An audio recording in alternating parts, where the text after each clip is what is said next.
नमस्कार दर्शकों, मैं हूं आपके साथ माधुरी बंसल और आप देख रहे हैं सिटी नेटवर्क का मथुरा हलचल। और आइए रुक करते हैं आज की खास कुछ खबरों की ओर। शनिवार को सभी तहसीलों में संपूर्ण समाधान दिवस का आयोजन किया जाता है। इस क्रम में गोवर्धन में भी जिलाधिकारी और एसएसपी की अध्यक्षता में संपूर्ण समाधान दिवस का आयोजन किया जाना था, लेकिन किसी मीटिंग की वजह से दोनों अधिकारी नहीं पहुंच सके, जिस वजह से एसडीएम की अध्यक्षता में संपूर्ण समाधान दिवस में जन सुनवाई की गई, जिसमें 18 शिकायतें आई हैं, जिनमें से 3 शिकायतों का मौके पर ही अधिकारियों ने निस्तारण कर दिया, तो वहीं शेष शिकायतों के निस्तारण के लिए संबंधित अधिकारियों को एसडीएम को द्वारा आवश्यक दिशा निर्देश दिए गए। इसके साथ ही शनिवार की दोपहर करीब 2 बजे तक एसडीएम ने फरियादियों की समस्याओं को सुना तथा इसके साथ ही विभिन्न विभागों से जुड़े शिकायतों को संबंधित विभागीय अधिकारी को बुलाकर निर्धारित समय सीमा के भीतर व गुणवत्तापूर्ण ढंग से समानता का निस्तारण करने के लिए दिशा निर्देश दिए। मेरा नाम शेखपाल सिंह है। कहाँ के रहने वाले? हम गौरव धाम कॉलोनी छाता के रहने वाले। तो बताएं, आज छाता तहसील समाधान दिवस में आए, क्या कुछ समस्या है? समाधान दिवस में आए, पहले भी आए और बहुत सारे अधिकारियों के ऊपर एप्लीकेशन दिए, लेकिन हमारी सुनवाई नहीं होती है। क्या कुछ समस्या है? समस्या भी थी कि हमारी बेटी 25 फरवरी को गायब हुई थी, जिसके नाम हम एप्लीकेशन दे रहे हैं, उसके नाम गौर नहीं किया जा रहा है और प्रार्थना पत्र लिखवाया जा रहा है, उसके खिलाफ कार्रवाई न करें, और ये गुमशुदी का लिखवाया जा रहा है जबरन के गुमशुदी करें और उल्टा उल्टा आरोप लगाया जा रहा है। तो आपको कोई शक है किसी पर? हाँ, शक है। लड़की बरामद हुई और फिर 8 दिन बाद फिर पिछली रात फिर चली गई। हमने प्रार्थना पत्र दिया तो पुलिस ने कहा बार बार हम लाते रहेंगे, तुम्हारे काम को करते रहेंगे, और ये इंस्पेक्टर साहब विनोद बाबू मिश्रा ने बोला है आपसे? हाँ जी। तो लड़की की एज क्या होगी?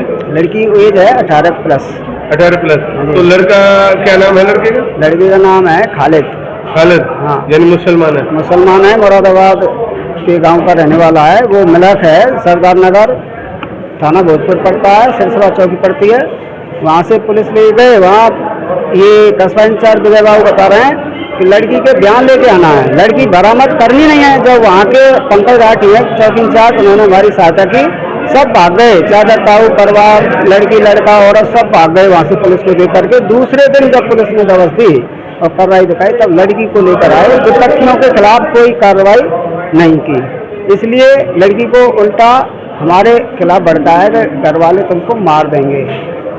इस प्रकार से लड़की का मतलब विचलित होकर के और कोर्ट में बयान कराए। लड़की फिर जैसे जैसे यहाँ रही 8 दिन मुश्किल से, खूब नक्केबंदी करके रखी, साँका लगा के रखी, लेकिन किसी पर साँका खुलवा के रात को गायब हो गई। तो कहाँ है लड़की? कहाँ है लड़की? चली गई, जहाँ से आई वहीं चली गई, हमें पूरा शक है। नहीं, उससे जान पहचान कैसे हुई थी?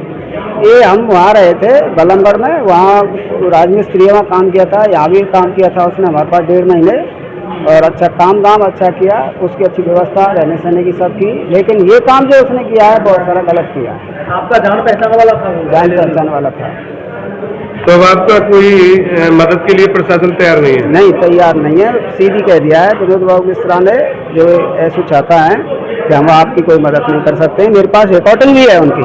अच्छा, लड़की क्या कहती है जब आपकी? लड़की कहती है जैसे आप करेंगे मैं, लेकिन उन्होंने ऐसा पहला फुसला के दबाव पे रखा है कि वहाँ चली गई है। कुछ डर भय भर रखा है लड़की के अंदर। यानी पुलिस ने भय बैठाया? किसने? पुलिस ने।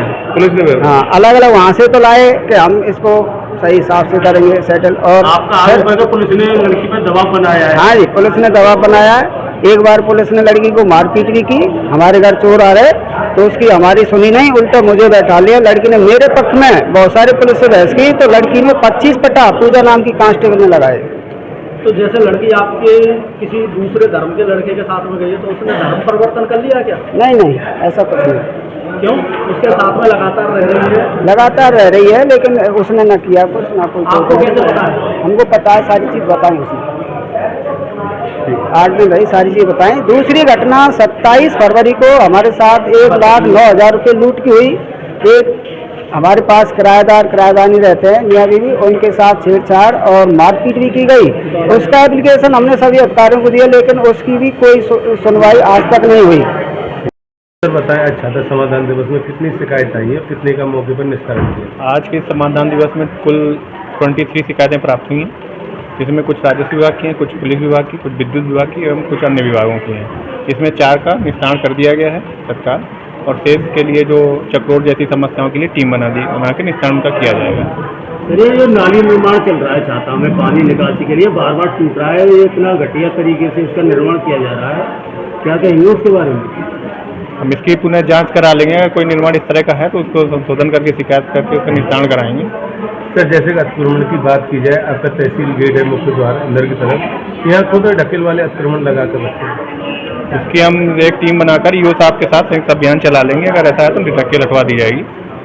जैसे कि कुछ किसानों को आगजनी से नुकसान हुआ है, उनके लिए क्या उचित मुआवजा मिलता है? उनके लिए एक टीम बनाकर विद्युत विभाग के लिए एक रिपोर्ट प्रेषित कर दी गई है। ज़्यादातर मामले ऐसे हैं जिसमें विद्युत विभाग की या तार की लाइन से ही आग लगी हुई है, तो उनकी जो भी नुकसान हुआ होगा उसका आकलन कर विद्युत विभाग से उसको सहायता दिलाई जाएगी। आपदा के तौर पर क्या मिलेगा? उस आपदा में जो भी आपदा हमारे यहाँ जो दैवीय आपदा के जो नुकसान हुआ है उसमें हम लोग जो 4 लाख का नियम है जनहानि के लिए और 5 लाख का दुर्घटना में है, तो जो आपदा की सहायता हमें प्राप्त होगी हम दिलवाएंगे। सर जैसे गेहूं की फसल कटते ही ये भूमाफिया सक्रिय हो जाते हैं मिट्टी खनन के लिए, उन पर कोई कार्रवाई होगी नहीं हो पाएगी? अगर मिट्टी खनन की कोई शिकायत प्राप्त होती है तो निश्चित रूप से हम कार्रवाई करेंगे और अभियान चलाकर करेंगे। चंदौरी रोड पर तो बराबर दिन दहाड़े खनन चलते हैं। पहले चंदौरी में हम कार्रवाई कर चुके हैं, इससे पहले आपके लोगों के संज्ञान में भी है। अगर दोबारा कोई शिकायत प्राप्त होती तो हम करेंगे और आपके संज्ञान में लाया तो हम निश्चित रूप से इस पर कार्रवाई करेंगे। जय गुरुदेव हॉस्पिटल महोली रोड मथुरा। हमारे यहाँ minor OT, emergency, ICU, PICU, NICU, सभी प्रकार के सिटी स्कैन, एक्सरे, अल्ट्रासाउंड, अत्याधुनिक पैथोलॉजी लैब, प्राइवेट एवं जनरल वार्ड, डिलक्स रूम, महिला चिकित्सकों द्वारा डिलीवरी सुविधा, आंखों का ऑपरेशन, दांतों का उपचार, सभी प्रकार के ऑपरेशन, उचित दर पर दवाइयाँ, 24 घंटे एम्बुलेंस सुविधा। जनपद में सबसे कम दर पर 100 रुपये में ओपीडी सुविधा उपलब्ध है। संपर्क करें 8650777901।